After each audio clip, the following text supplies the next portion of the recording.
Kalau antum sedang dibimbing oleh Allah menuju kedudukan yang tinggi, maka sadarlah teman-teman, saat yang bersamaan antum tidak akan sunyi dari rintangan-rintangan sekitaran.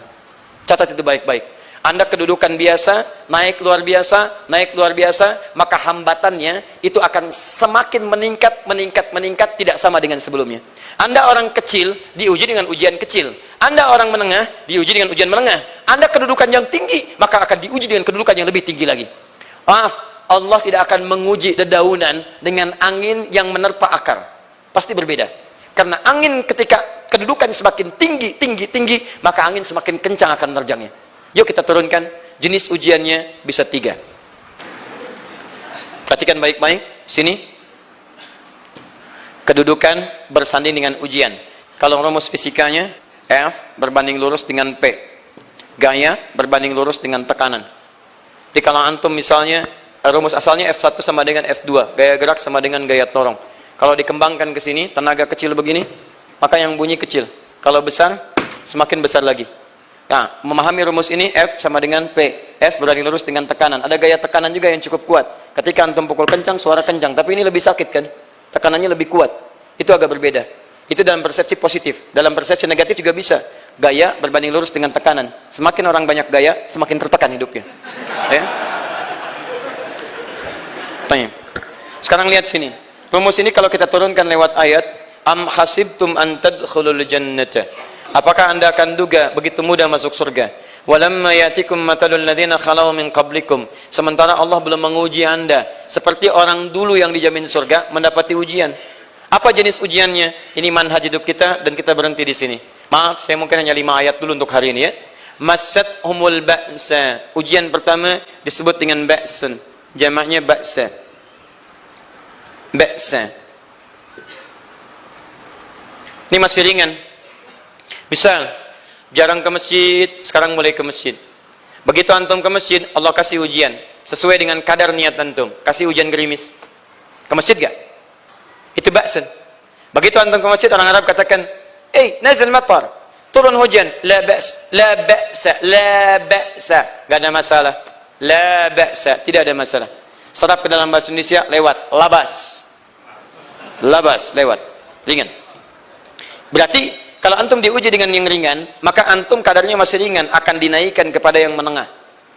Akan yang menengah. Hati-hati betul. Kalau antum belum lulus yang di sini, maka antum akan terus sampai di sini, sampai lulus di sini. Sampai lulus. Antum mau berangkat ke masjid gerimis bisa. Tiba-tiba nggak jadi ya di rumah. Istri antum mengatakan, "Pak, kok nggak ke masjid?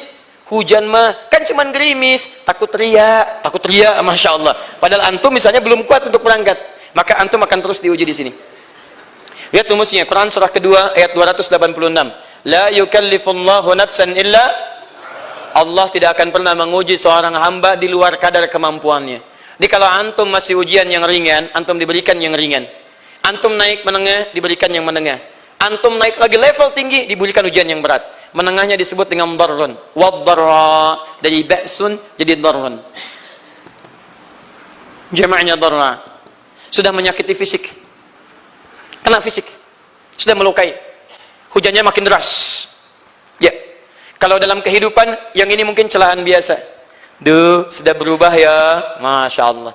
Sekarang jilbabnya sudah panjang. Masya Allah. Duh, semakin panjang ya. Nyaingin Batman ya. Masya Allah. Udah banyak. Begitu sudah mulai pakai cadar, ninja. Oh, Masya Allah. Dorra, sudah nggak enak ke fisik. Dorrun. Dorrun. Lihat rumusnya ya, lihat rumusnya baik-baik. Ini lebih menenangkan pada jiwa. Ketika Anda dalam level-level seperti ini artinya Allah sedang menaikkan iman Anda dalam level yang lebih tinggi lagi. Jadi ketika ada celaan menghunjam dalam lisan seseorang, sudah mulai menyakiti, itu sebetulnya pengakuan dari Allah lewat lisan orang itu, bahwa Anda sedang diangkat keimanan pada tingkat yang lebih tinggi. Ada yang mengatakan, kamu kenapa sih pakai jilbab begitu? Yang biasa aja kali. Mah, yang iman biasa sudah banyak. Saya ingin menampilkan keimanan yang luar biasa. Supaya dengan iman itu saya lebih mendoakan mama. Saya menampakkan amalan-amalan. Mudah-mudahan pahalanya bisa buat mama. Masuk dengan bahasa yang baik. Masya Allah. Jadi kalau antum bisa melawan hal-hal demikian dengan bahasa yang indah, itu nyaman kepada jiwa. Kadang-kadang ada kalimat-kalimat yang tidak perlu pakai dalil, teman-teman sekalian. Kembalikan ke sini. Terakhir, wazulzilu zilzal. Zulzilu. zilzal, gempa, goyang. Dia ada ujian yang bisa menggoyangkan diri kita, membuat gempa hati kita. Antum sudah nggak kuat, kadang-kadang jalan sempoyongan, padahal nggak ada gempa di luar, cuman hati kita kayak kena goncangan, diserang sana, serang sini, nggak bisa tidur, nggak bisa makan, tawarin ini susah, itu susah. Wazulzilu, bahkan hatta yaqula Rasulullah walladzina amanu ma'ahu mata nasrullah. Sampai-sampai Rasul SAW, bahkan orang-orang beriman, bahkan yang setelahnya bisa mengatakan, kapan ini berakhir? Akan tiba masa Anda mengalami satu situasi sampai Anda mengatakan, kapan berakhirnya yang seperti ini? Serang, serang, serang. Perhatikan, jika Anda berada pada level ini, saya ucapkan selamat kepada Anda, karena Anda akan diangkat pada kedudukan yang tertinggi di antara sekian ujian yang ada. Zilzal.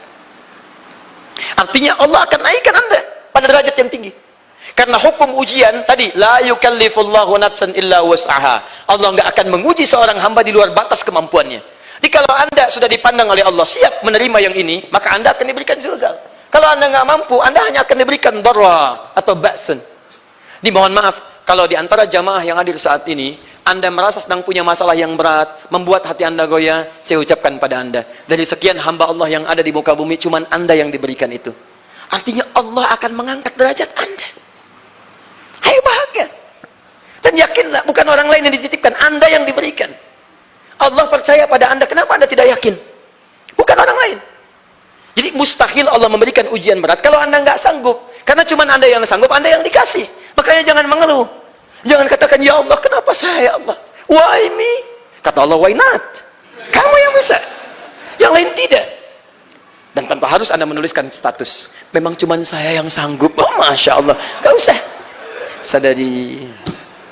Kalau bukan sayang, Allah itu punya sifat adil. Gak mungkin menukar sesuatu di luar kadarnya. Antum tahu cicak? Halo? Jangan katakan wallahu alam, cicak. Cicak, baik. Bagaimana aktivitasnya? Merayap. Di mana? Dinding. Apa makanannya? Nyamuk. Nyamuk bagaimana aktivitasnya? Terbang. Pertanyaan saya, di mana keadilan Allah menjadikan makhluk yang merayap makanannya terbang? Kalau nyamuk masuk kategori pertama tadi, pintar dan tahu dirinya pintar, jadi mainan cicak. Cicak, ayo tangkap. Cicaknya cuma merayap, dianya terbang. Beruntungnya nggak ada nyamuk yang jenius. Tapi yang paling hebat, perhatikan bagaimana lisan orang tua kita menanamkan kalimat-kalimat untuk menanamkan tauhidullah subhanahu wa ta'ala. Cicak diam merayap. Perhatikan, yang Allah tuntut pada cicak, merayap kamu. Walaupun cuma diam-diam. Lihat baik-baik, diam-diam merayap. Datang seekor, Masya Allah, ketika dia merayap, nyamuk datang. Lihat, bukan cicak mendatangi nyamuk, tapi nyamuk mendatangi cicak. Kalau cicak tidak merayap, mustahil nyamuknya datang. Allah hanya tunjukkan, kamu merayap ya, nyamuk datang. Sekalipun dia merayap, cuman diam-diam, nyamuknya datang. Jadi hukum Allah itu kalau dipatuhi, nikmat kehidupan. Cicak gak merayap, nyamuk gak datang. Cicak merayap, nyamuk datang. Datang seekor nyamuk. Setelah itu, silahkan. Jadi kalau kita teman-teman ikuti hukum Allah, mau berat, alhamdulillah. Mau ringan, alhamdulillah. Ya mau sedang, alhamdulillah. Begitu diangkat, artinya ada pengakuan dari Allah, iman kita akan diangkat. Cuman, bahasa Nabi Ya'qub alaihissalam kepada Yusuf alaihissalam, mesti ada persiapan dalam mengatasi itu semua. Tidak cukup hanya mendiamkan saja. Maka kata Nabi Ya'qub, jangan kisahkan dulu. Bikin dulu pemetaan-pemetaan untuk mudah mengatasi itu semua. Ini poinnya. Anda harus punya rencana. Maka Nabi Ya'qub menyiapkan, bekali dulu ini, siapkan itu. Kalau ambil ke aspek teori untuk kita sekarang, tafsir dari ini untuk menyelesaikan solusi di Quran surah kedua ayat 214 tadi, maka jawabannya ada di Quran surah ketiga ayat 142, paling kiri sebelah atas. Ini kanan sebelah bawah, ini kiri sebelah atas. Dan awal ayatnya dibuka dengan kalimat yang sama. Perhatikan, Al-Baqarah ayat 214 kalimatnya menggunakan am hasibtum an tadkhulul jannah. Ali Imran 142 am hasibtum an tadkhulul jannah. Yang Al-Baqarah itu ujiannya, walamma ya'tikum mathalul ladzina khalau min qablikum masathumul ba'sa wad-dharra waz-zulzilu. Yang Ali Imran itu solusinya. Am hasibtum an tadkhulul jannata walamma ya'lamillahu alladzina jahadu minkum wa ya'lamas sabirin. Saya tutup sampai sini dulu.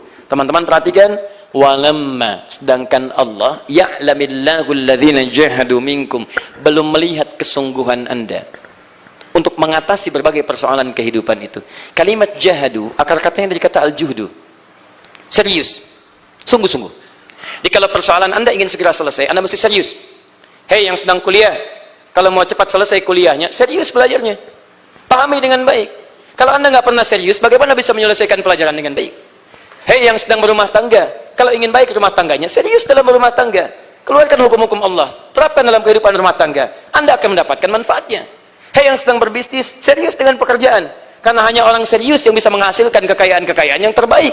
Serius dalam ibadah, karena ibadah melahirkan keberkahan dengan kekayaan yang Anda dapatkan dari titipan Allah Subhanahu wa taala. Ayo serius. Al-juhdu dibagi 3 bagian. 1, serius dalam merencanakan, disebut ijtihad namanya. Bikin rencana. Misal, maaf, tadi dalam keluarga, kalau diambil kedudukan Yusuf alaihissalam, antum tempatkan itu pada porsi pertama sebagai target. Misal, Yusuf diberikan kedudukan oleh Allah. Bagaimana anak saya punya kedudukan walaupun tidak sama dengan Yusuf alaihissalam? Cari, rencanakan, buat pemetaan.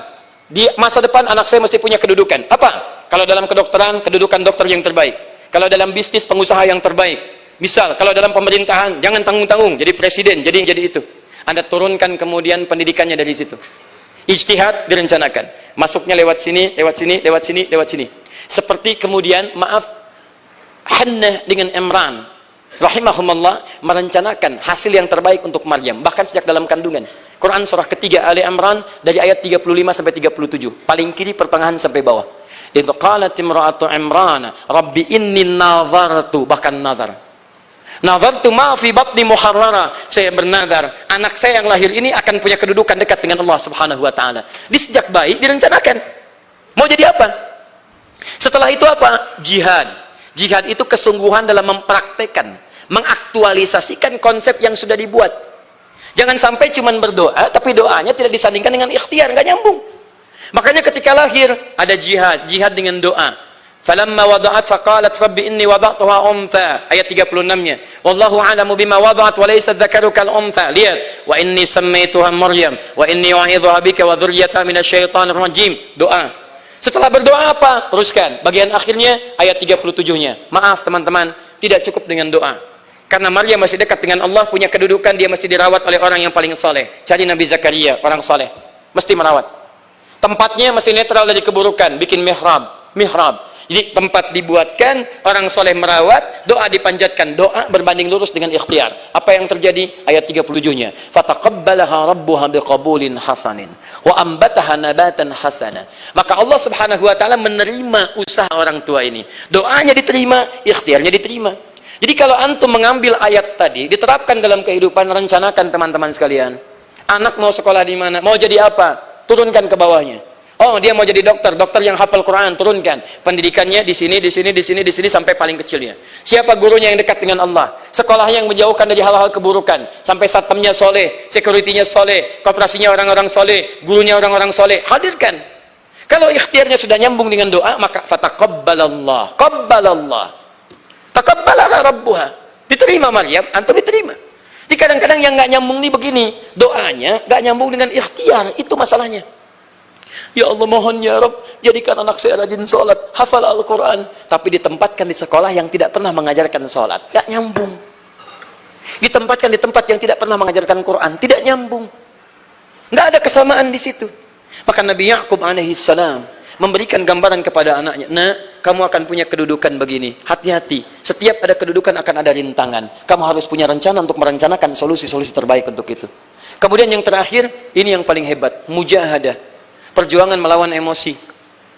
Karena tidak sedikit tantangan itu, maaf, yang berat itu bukan menghadapi fisiknya, tapi menghadapi diri kita sendiri. Mau ke masjid, malas, itu yang susah dihadapi dibandingkan dengan hujan. Hujan ada payung, malas mau pakai apa? Maaf, menurun, semangat turun, malas datang, kecewa datang, pesimis datang, lawan, namanya mujahadah. Gabungkan ketiganya, isi dengan sabar. Wa ya'lamas sabirin.